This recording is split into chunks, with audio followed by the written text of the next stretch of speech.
Bago naman ang pagkukonvene ng Senado bilang impeachment court, nauna nang nagprotesta ang ilang grupo sa labas ng Senado. At live nga mula dyan, may Express Report si Ian Suyu. Ian, ano ba ang panawagan ng mga grupo dyan?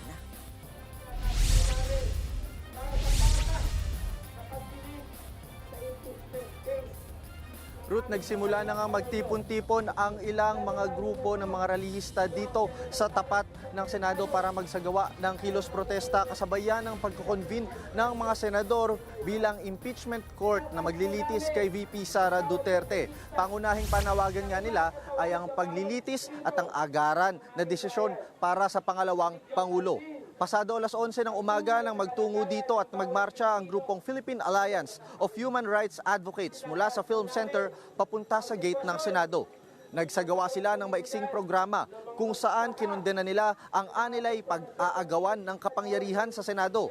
Tanong nila, bakit ito raw ang ginawang prioridad ng mga senador gayong napakaraming krisis ang kinakaharap ngayon ng bansa? Isa rin sa pangamba nila ay ang posibilidad na makalusot si VP Sara sa magiging impeachment trial.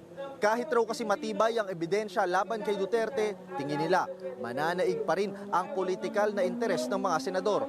Ayon kay Labor Rights Leader Yodi de Guzman, karamihan umano sa mga senador ay nasa party line pa rin ni Duterte. Kaya't magiging mahirap daw na makabuo ng 3/4 vote para tuluyang mapatalsik sa pwesto ang pangalawang Pangulo.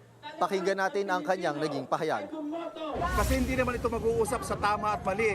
Kahit santambak ang ebidensya, ang mananaig dito sa dulo ay ang party line nila kung saan sila nakasanib. At ang karamihan sa senador ay naka-line sa mga Duterte.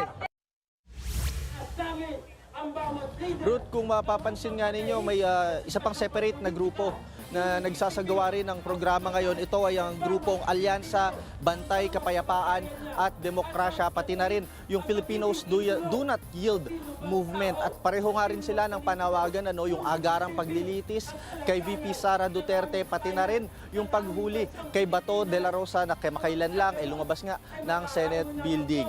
So inaasahan pa natin na may isa pang grupo mamaya, ang grupong Bayan. Nakatakda silang magmarcha bandang 1:30 kanina mula sa Film Center at anumang oras daw ay tutungo na sila dito sa Senado. Yan muna ang latest mula dito sa labas ng Senado. Yan po ang Express Report ni Ian Suyu.